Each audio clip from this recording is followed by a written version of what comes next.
Hey everyone, welcome to the show. So, however bad we believe Donald Trump's second term was going to be, I think it's safe to say it's starting off worse than we anticipated.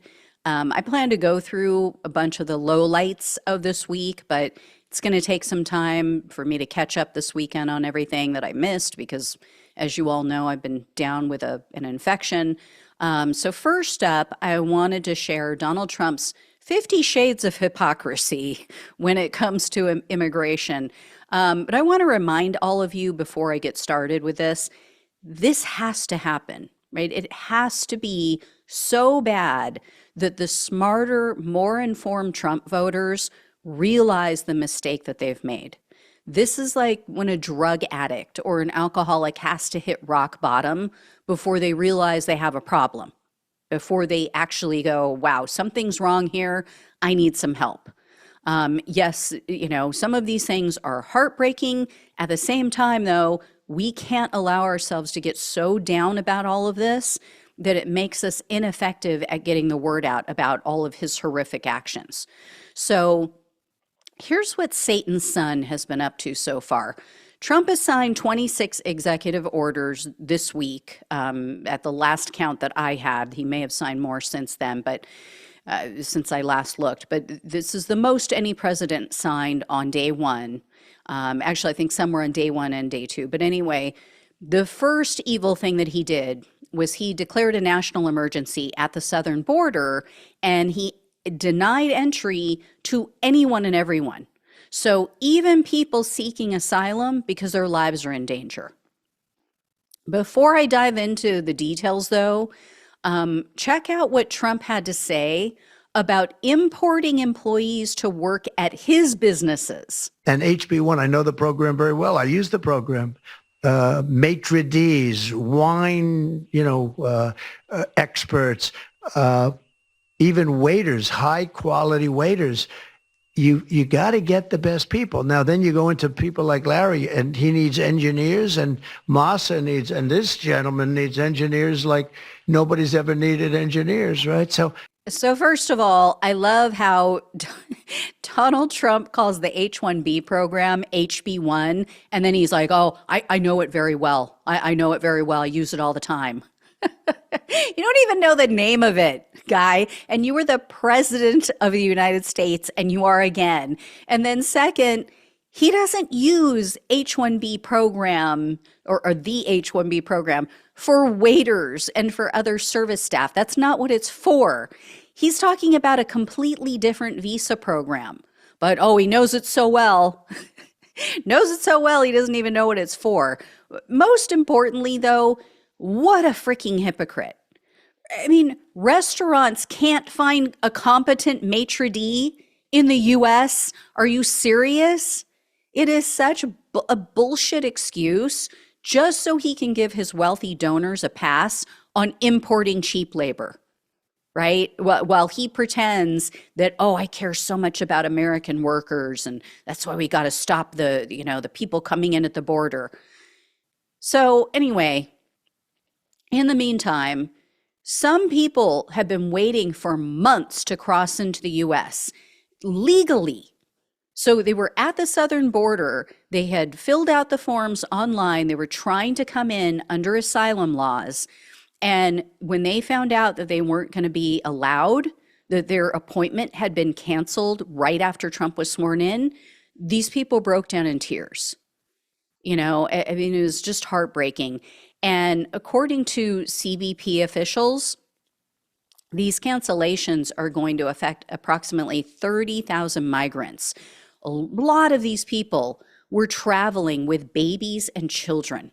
They had traveled thousands of miles, and then at the last minute, they get turned away. So this proves Trump is also a liar and a hypocrite when it comes to legal immigration. And so many of his supporters said, oh, I'm in favor of immigration, but you have to do it the right way. As long as it's done legally, I don't have a problem with it. Well, are they going to care now? Do they care that he's now blocking all forms of immigration except for the type that benefits his billionaire buddies? And then Trump also said he's sending 10,000 troops to the border. and they have orders to block anyone from entering the country. And he's using the excuse that migrants have passed through countries where there are communicable diseases. I mean, just unreal, right? And this ban includes over 10,000 refugees who had already been vetted and had already been cleared to come to the US. That includes over 1,600 Afghan residents who aided America during the war in their country. So people who literally risked their lives for us, risk their lives and their family members' lives to help our country, to help our military members. And Trump just gave them a big middle finger and was like, oh, too bad, suckers. Thanks for your help.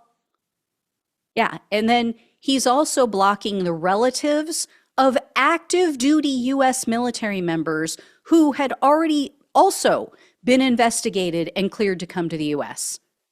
Some of these people had already purchased their tickets. They had sold all of their belongings. So they're now stranded and they're completely in limbo. Needless to say, this is beyond cruel. It is totally inexcusable.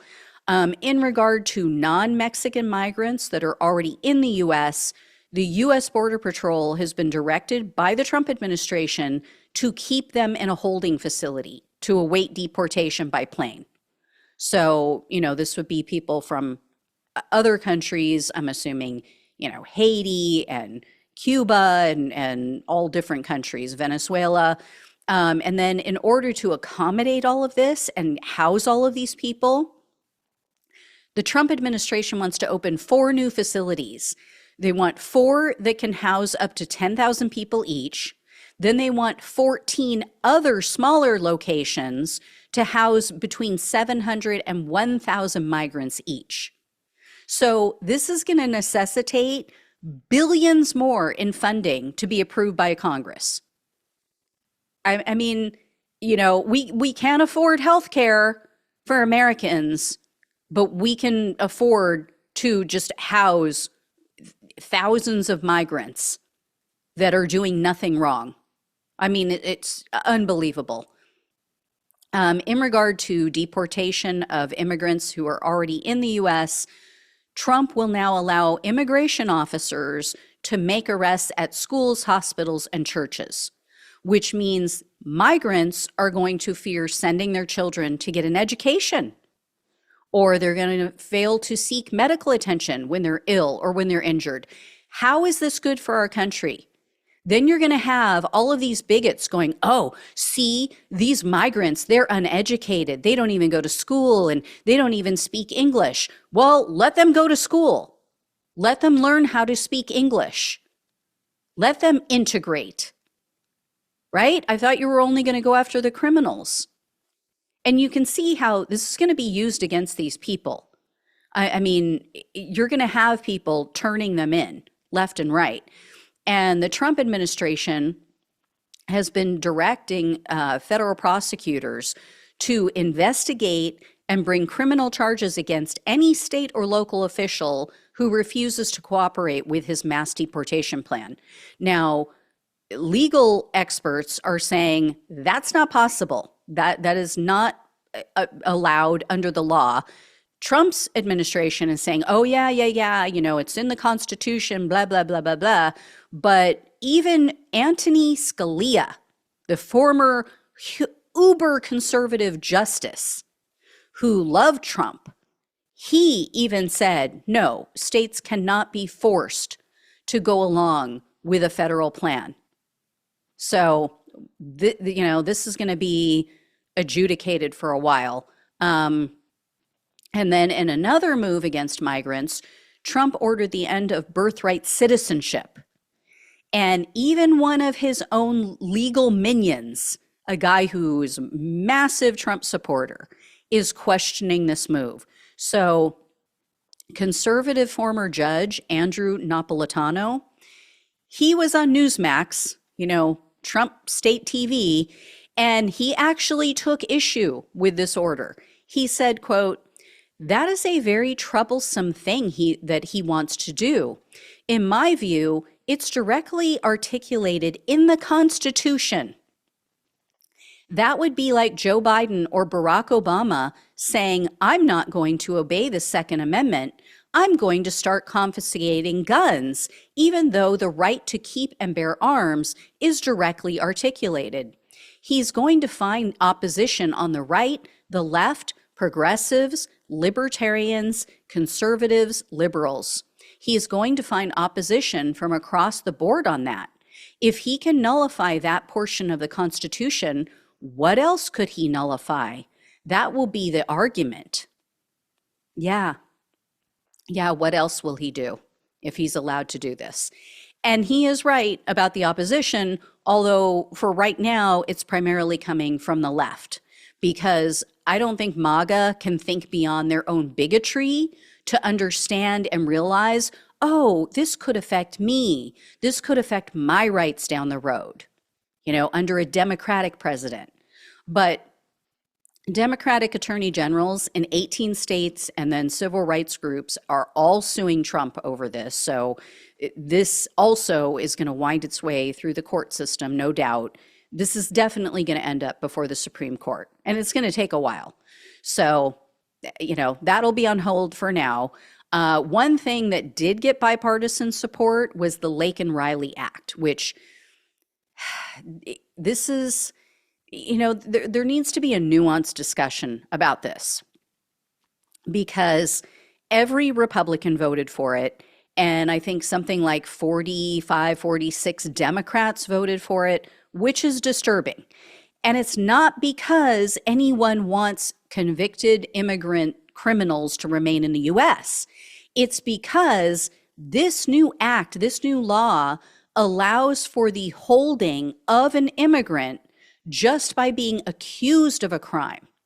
So something as small as taking a baby bottle for their child, like petty theft. No trial, no investigation necessary. They're just automatically held. And I'm sure in some cases they're just going to be deported. And, this is coming from the same whiners who have been complaining for 4 years about the very legal adjudication and conviction and sentencing of January 6 convicts. They supposedly didn't get a fair trial. They didn't get a legal proceeding. Really? But you're okay with this because these are immigrants, right? That's the argument I'm hearing from some people who are cruel and heartless that, oh, well, you're talking about a right afforded to U.S. citizens. They're not U.S. citizens, so why should they get the benefit of the doubt? I don't know, because they're in our country and they're human beings. I mean, here's my issue with this. If the person's caught red-handed, I can maybe see that argument, right? But this will be weaponized against migrants. You can imagine how bigots are now going to make false allegations against migrants in this country, just so that they will get swept up and held against their will. So this is going to be abused. I'm telling you right now, we're going to hear about it. And I hope that those American citizens, those American bigots, will get held to account for making false police statements. We'll see if I'm wrong, but I can pretty much guarantee I will be right in this. Anyway, that's where things stand. I will have more for you guys in the days to come. Like I said, still catching up from, being down for many days with this infection. So I apologize for my absence. This was definitely the worst week that I could have come down with this. But I'm on the road to recovery. So thank you all for hanging in there with me. I really appreciate you watching. Please like this video, share it so people know what's going on and the true consequences of what's all happening. Please subscribe if you have not. If you can donate, really, really appreciate it, and really, really could be of big help right now to this channel. So love you all. Take care. Talk with you soon.